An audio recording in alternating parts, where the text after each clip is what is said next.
Hey, everybody. Mark and I have over 20 years of experience as therapists and as addicts in long-term successful recovery. We know better than anyone what works and what doesn't to break out of porn and sex addiction, heal betrayal trauma, and reclaim your relationship. And we've poured all of our personal and professional recovery and healing experience into a first-of-its-kind program for addicts, spouses, and couples. We call it Dare to Connect. At least 4 times every week, we engage with you in real time, in the trenches, giving you the knowledge and the tools to take back your life and relationship. Whatever else you've done on your journey for healing and recovery, you've never done anything like this. Mark and I, we've made all the mistakes, so you don't have to. Don't reinvent the wheel. We all know tomorrow never comes. Look, don't wait one more day to change. Claim your free 2-week trial today at daretoconnectnow.com.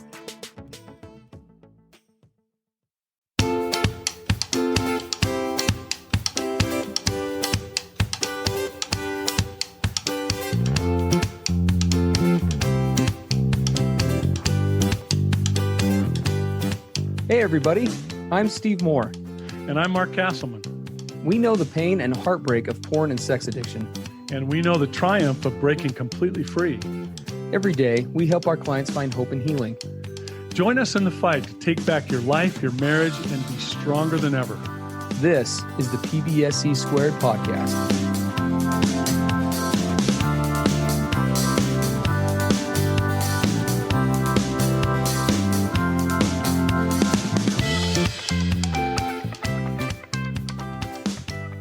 Hey everybody, Mark and Steve on the PBSC podcast. This is episode 247.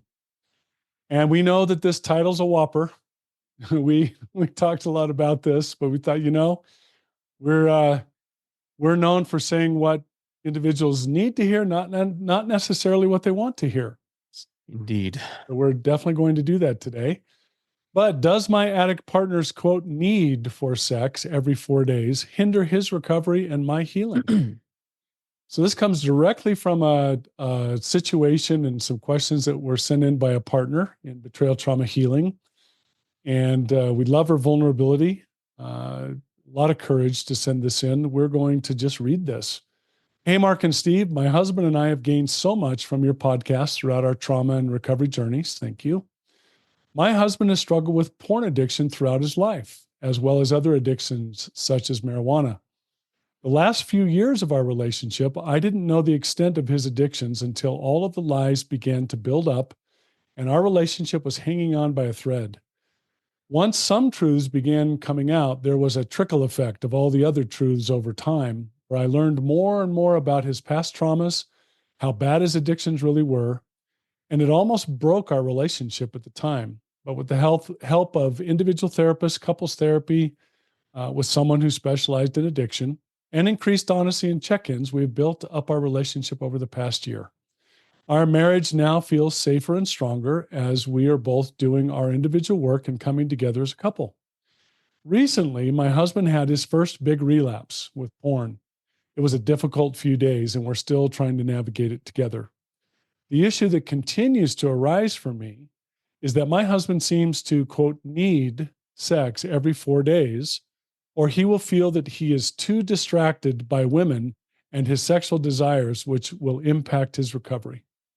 This also impacts my ability to feel that I am in full control of my own body, as well as feeling wanted and chosen, as opposed to just being the object of a selfish need. I understand that men are biologically more inclined to feel sexual desires more often, but is he limiting himself in his healing journey by assuming that this need is normal and biological, right? Those are his words, she says. He does have some sort of goal to increase the amount of days by using self-discipline, but seems that he believes that it's a biological need for men and specifically for himself because he feels too much physical and mental discomfort when he pushes it off. He has not masturbated in around 8 to 10 months, other than, in parentheses, 1 to 2 slips and a recent relapse. But we have created a plan where he has the option of masturbating after 7 days of no sex if he feels he, quote, needs it. Now our questions. Does this sound like something that is limiting the recovery process, Or is each person an individual case? And this plan can be something that is helpful for him and helpful for me to feel like I'm in full control of my body while he does his own recovery work. I appreciate any insight you may have. Thank you for your podcast and all the resources you provide. Whew. Okay. Well, lots of thoughts. Oh, yeah. Before we jump in too much, we'll just give the usual precursor to a discussion like today. The position that we are going to front to you is not a new one to longtime listeners, but we will mention anyway that where we are coming from is not rooted because of our Christian background. It's not because we carry a certain moral framework. It has nothing to do with that. What we're going to be fronting to you is based off of clinical expertise, 40 years or something like that combined between Mark and myself, a professional and personal recovery experience, and working with clients literally on every continent of the globe. Yeah. So take that for what it is. We never weigh into anyone's situation. This is a podcast, not therapy online, but we will definitely speak to this, and we definitely have some strong thoughts.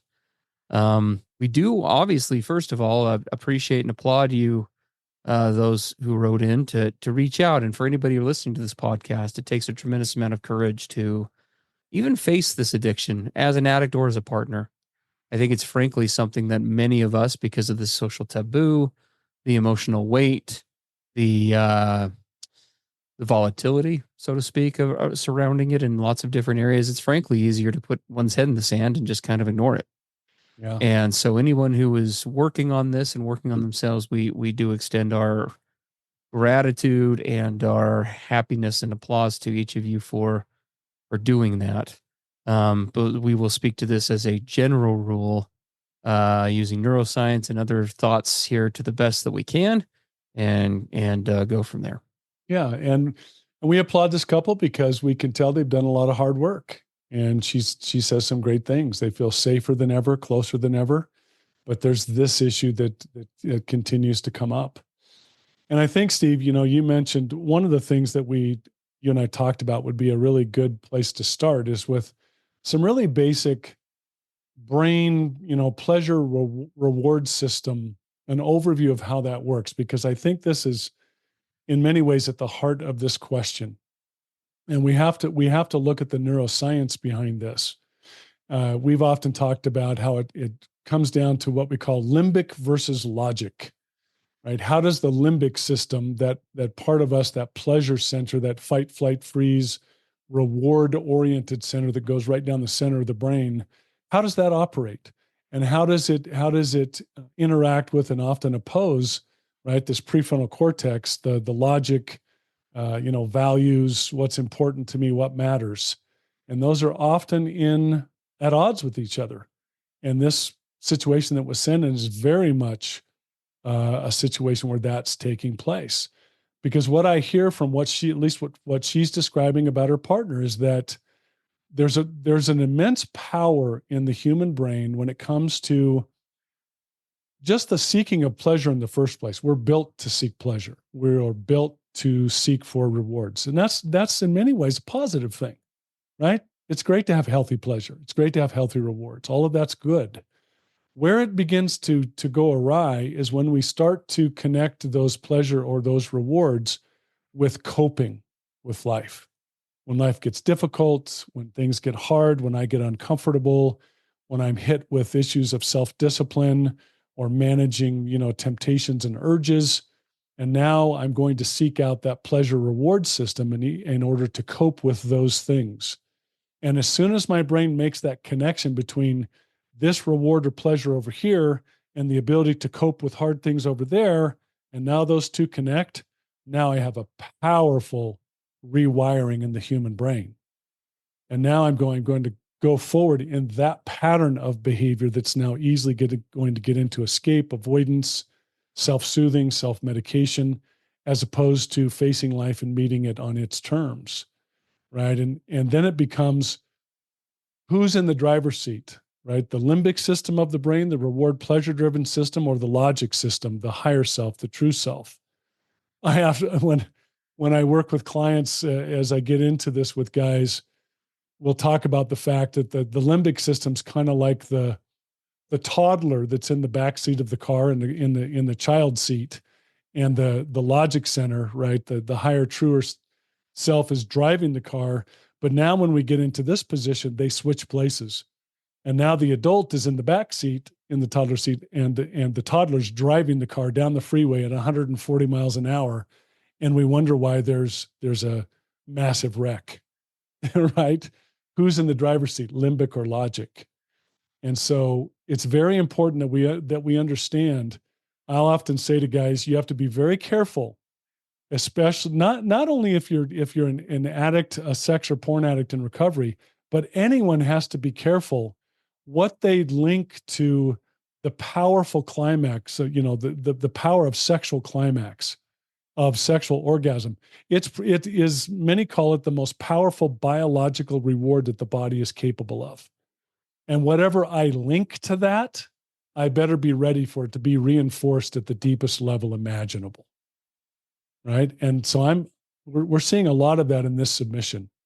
It's this limbic versus logic. It's what he's connecting to all of this powerful reward system and what's happening in his recovery and in her healing and as the coupleship. Yeah. Yeah. Well, and as we keeping those things in mind, kind of laying the groundwork for that, right? There are some things to keep in mind. We're going to do a quick, Mark was kind enough to lay out the bullet points here to keep in mind as we give some of our thoughts and feelings kind of on top of this, right? Because it really does come, I mean, there is a lot of, this is a mental question. This is a chemical question, right? It's an emotional question. These are all systems that are in play when we're talking about addiction. But to kind of highlight the things going on, this is what we've been able to glean from the partner submission, knowing it's just her side. In recovery, these are the following things about him, right? The husband seems to need, quote unquote, sex every 4 days, or he says that he feels too distracted by women and his sexual desires, which impacts his recovery. He believes it is a biological need for men and specifically for himself because he feels too much physical and mental discomfort. He is not masturbated in around 8 to 10 months, other than 1 to 2 slips and a recent relapse, which I hope this doesn't sound too brutal, but we'll just talk turkey. So he hasn't masturbated in 8 to 10 months, except for the 2 or 3 times that he has. But then they do have this plan now that they're contemplating about, where he masturbates after 7 days of no sex if he feels he needs to. So it's essentially a system where we have either once a week, they either need to be sexual or he has permission to masturbate. That's what we're engaging. They can either have sex together or he can engage in self-sex. Correct. It's one or the other. And then the partner, right, she brings up a concern. His need for sex every 4 days impacts my ability to feel that I'm in full control of my own body, as well as feeling wanted and chosen, not as a result of its selfish need. And then obviously the question, right? What are the issues? So maybe we start with some of the issues if we're okay with that. So I'm going to cover some of the addict issues. Mark, feel free to jump in as you like, and we'll go into this. Okay. As far as, so Mark and I, again, have been doing this for a long time. The issues with this plan where there's a sexual release every 7 days of his own making or of her making on his side, presents the following issues. And I'll be honest with you, I could talk about this for hours, but we're going to keep it short today. Well, every 4 to 7 days. Ideally, it's every 4 days, unless she, quote, doesn't cooperate. That's correct. Yes. Yeah. Thank you for mentioning that. So the first, obviously, there's going to be an ongoing battle with sobriety. When she said in her submission, he will feel that he's too distracted by women and sexual desires, which impacts his recovery. I'm going to go out on a limb here. And again, we're just going off of what she has said. When he says recovery, what he means is it's going to impact his sobriety, meaning it makes his sobriety hard to achieve, which to me is telling me, and we have no idea what else is going on with his recovery plan. But I can tell you, if the end all be all is the last time he had a sexual experience, that recovery plan needs work.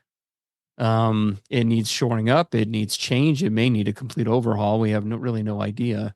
But with all of the things that we talk about on this program all the time, so we're not going to iterate those here.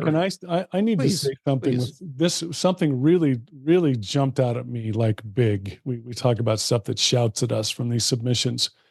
I know for me, this was from my own personal recovery, and I have worked with a lot of guys where this is the case, where they have done well to surrender over masturbation and to start to move pornography out of their lives. But here's the deal. They have continued to engage in physical sexual relations with their partner, like this guy, once or twice a week. And what I find, and this was true for me, and I'm just going to say what's true for me and some of the guys I've worked with, is what in essence they often have done. And what I did was to replace the masturbation with intercourse and climax with my wife. Sure. So I'm still using that outlet and orgasm to cope with life and hard things. But now instead of engaging in solo sex, I am using my wife as that regular outlet, but I'm not working a full recovery at the same time. So Correct. so for example, I've had situations where a partner in healing will say, you know what, I'm feeling used by you. I kind of feel that I'm just an object for you to try to cope. I want to have a sex fast.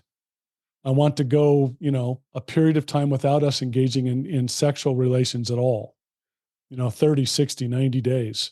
When that happens, I see a guy's so-called quote recovery fall apart fast. He's like, Mark, what happened? I haven't masturbated in a year, and now we're in the sex fast, and I'm out of control.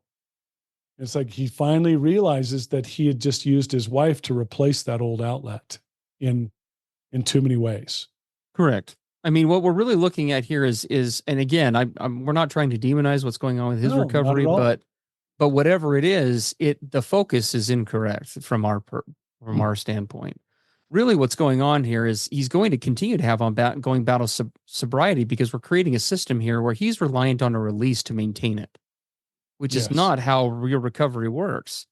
We operate from a foundational principle that is backed up by not just research, but frankly, a lot of experience and time working with guys all over the place and for many, many years. Physicality in a relationship is an essential piece. We're all physical beings. We're all human beings.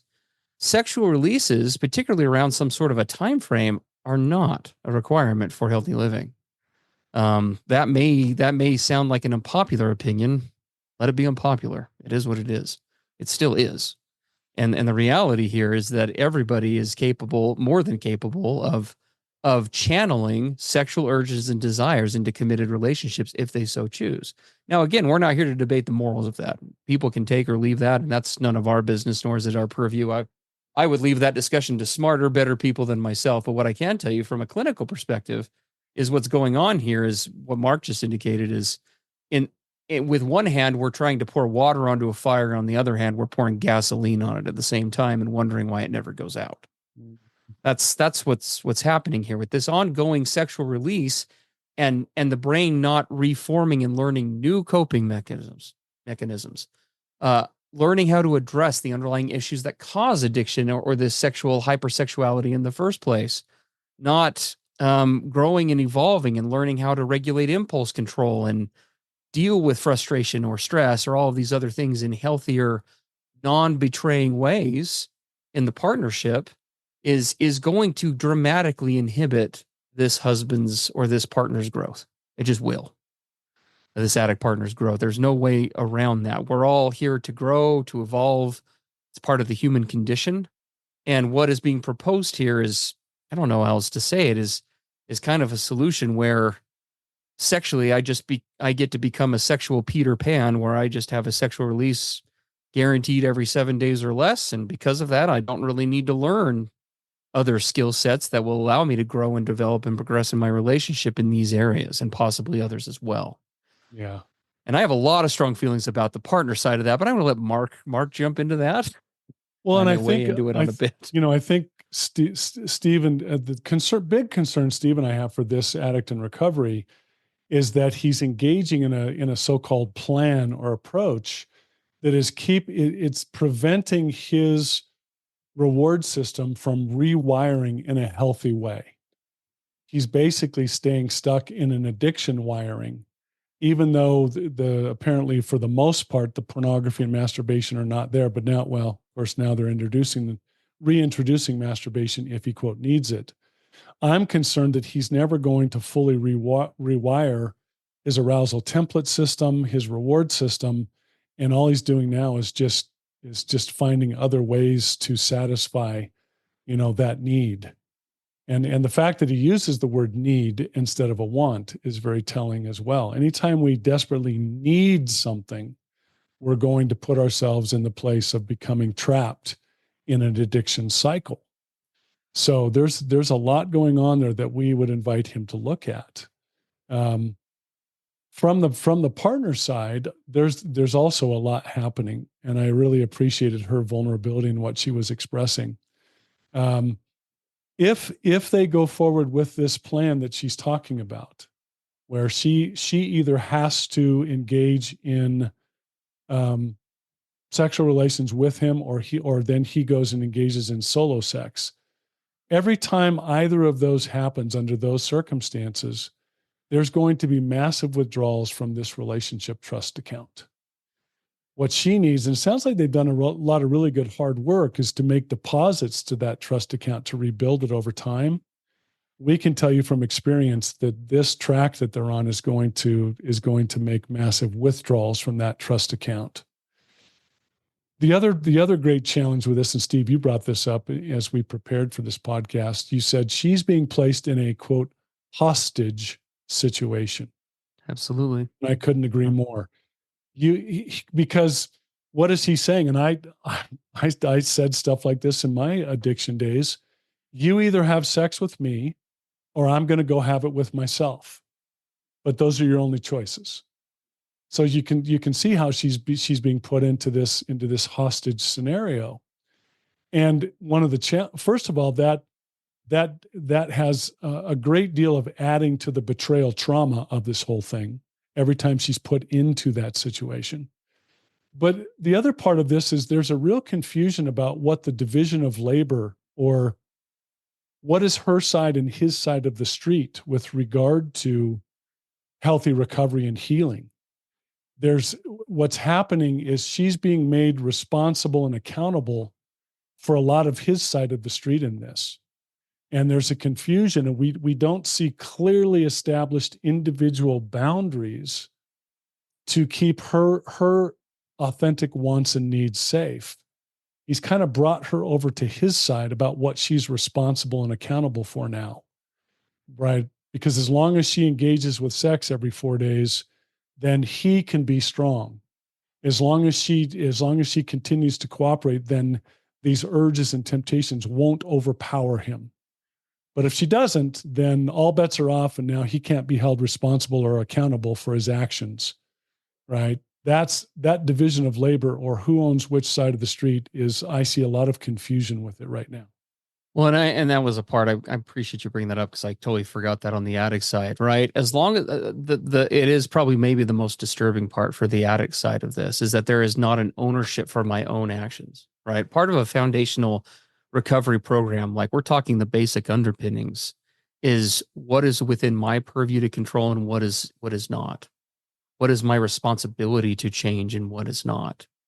And what is essentially being asked here is we have a union where it sounds like, by all accounts, this is a relationship where there was a commitment, or we're kind of inferring a little bit that sexual exclusivity would mean sex between the two of these people, that there wouldn't be solo sex. He's come out with an addiction, including all of the betrayal and whatever else has happened with that, and is now essentially wanting to change the deal and saying, I need you to either be okay with being sexual with me, even though I've betrayed you, and betray your sexual authenticity, or you need to be okay with me betraying you again. Mm-hmm. And I'm not trying to say that in a mean way. I'm trying to just say it how it is. And it maybe just saying it that way speaks to, I think, the lack of accountability here. All the onus is on a partner, more or less, saying, I've hurt you, I've caused these problems, you change. But you get to change. You change. Right. I like where I am. I'm comfortable where I am. So you change around me. Unacceptable. Yeah. And if frankly, we're serious about this process, it's probably a pattern that's followed him for most of his life. where again, you get into this pleasure reward pattern and ritualization and habit, where in order to cope with hard life, I have this powerful outlet that I run to and get this massive tidal wave of chemical release in my body. And then I'm okay. I can cope. I can handle hard stuff as long as I have that. Correct. That's a form of slavery for a guy. It's It one is. of the things that made me finally so sick and tired and to get into serious recovery is I was tired of being shackled in that place. Yeah. The other part of this is she says is very important for her is for her to feel like she's in charge of her own body. You know, we call it body sovereignty. As long as they keep adhering to this plan, she's not going to be in charge of that body sovereignty. And the other part that really concerns me is they're engaging right now in what I would call a really narrowly focused, quote, reactive sexuality, as opposed to a holistic, proactive intimacy. Yeah. Right there, we talk about 8 areas of intimacy. Only one of those is sexual. There's 7 others. How much are they pursuing those other 7 areas of intimacy? And are they allowing that mental, emotional, physical, and spiritual intimacy in all those other areas to be the thing that then moves them into the place naturally to be sexually, to enjoy sexual intimacy? Or are they allowing the sexual intimacy to drive the whole rest of the process? It's like the sexual tail is wagging the whole dog. It should be just the opposite. Right now, his desperate need is driving sexual intimacy, and that should never be the case. It should be we're enjoying intimacy in all these other 7 areas holistically in our lives, and now we're going to come together to celebrate and culminate all that other connection and hard work and sacrifice for each other. We're going to come together to celebrate all that, not because you have a desperate need and I need to keep you safe and sober. Right? That's an enormous loss of intimacy. Absolutely. Well, and it disrupts the egalitarianism of the relationship, as we talk about on other podcasts all the time. It creates almost a parent-child dynamic where she is mentally and emotionally is in charge of his emotional, mental, and sexual well-being. Mm-hmm. I would just and again, this is just Mark and I's experience, strength, and hope. There may be some that disagree with this, but for everybody listening to this podcast, is that what you want in your relationship? If it is, then I guess problem solved. But that is not what we teach in Dare to Connect. It's not what we teach our clients, and it's definitely not what we talk about here. Yeah. We're looking for relationships that are equal, where we love each other, we support each other, but we do it because in a healthy way, because we're able to emotionally, sexually, and otherwise stand on our own 2 feet. This relationship is not some parasitic organism that we just suck things from when we need it. It's something where we both invest, we grow, and we support and bolster each other when needed. And that dynamic, I don't think, from where I'm sitting clinically or in my as an addict in recovery, that will not happen here if we play the tape forward on this dynamic as it stands. Yeah. We're going to have a wife that is either going to have to be forced to endure more betrayal or take ownership of his sexuality by betraying her own sexual authentic self in order to maintain this relationship status quo. Right. So I think that the long and short of this, again, we say this with love to the people who are listening. Absolutely, this is a terrible plan, and we would not in any way recommend it, barring unforeseen mitigating circumstances that we are somehow not aware of. And I have a difficult time, speaking for me, envisioning what those could possibly be. Yeah. So now that's I what we would say. I see some really good news in all of this. I do feel some real optimism for this coupleship because they've been through some really hard stuff. And trickle disclosure over time and the real depth of his childhood traumas and all the things that have led to him having such a terrible struggle with addiction. And it sounds like from her description they've come through some really hard things. She says, yeah, for sure. Our marriage now feels safer and stronger as we are both doing our individual work and coming together as a couple.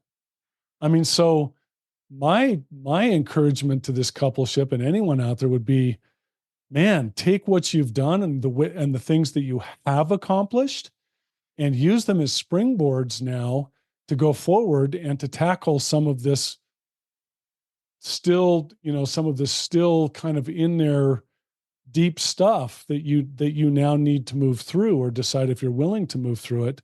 But you have a lot of success in your wake. Yeah. And you can now use that to springboard forward and tackle this still remaining issue. And I believe you can be successful, especially if he's willing to take that on and really face some of these really hard truths about where he's at. I feel great optimism for this couple because of how far they've come so far. Yeah. No, I would agree with that. There's definitely a level of resiliency here, and we hope that, again, we know so little about this coupleship.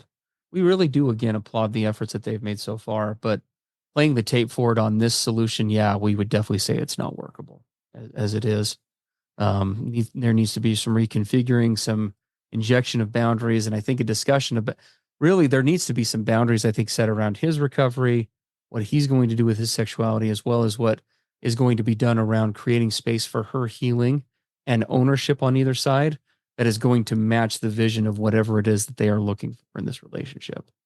Right? They're going to have to create that vision and then set those boundaries up around that. I know they've used therapists in the past. A good therapist might be able to help with that here as well. Yeah, and we're really looking at what can two individuals do in their own healthy, independent work on their sides of the street to then come together interdependently and to begin to truly collaborate in healthy ways. That's, what do they have as the vision going forward with how that works, right? I have my authenticity and autonomy. I'm working my side, you're working your side. And because we're doing such great things on both of those sides, now when we come together as a coupleship, we have the opportunity for true collaboration while still respecting and honoring each other's autonomy and sovereignty and authenticity. Right? That's what's so exciting about this. Yeah, no, definitely would agree with that. Well, everybody, thank you so much for being here. As always, we appreciate all of you listening and opening up your hearts and your homes to us once a week. I'm sure we're over time. I haven't checked on our timer in a minute, but we're about right. Oh, good. We're just getting used to it. We so love and appreciate all of you. We're grateful that for those who write into us and connect with us, whether you send in questions or feedback, we so appreciate that. If you like what you see here, as always, you will love the Dare to Connect program. We'd encourage you to check that out. You can find more information about that at daretoconnectnow.com for addicts, spouses, and couples, and claim your 2-week free trial there. And to send us more of these in the future, please look us up at pbsepodcast.com. We'd love to take your questions there and explore and delve into those in the time that we have here each week. Yeah, awesome. Well, thanks for being with us. We'll look forward to the next episode. And as we often say, onward and upward. That's right. Let's keep going forward. Take care, guys.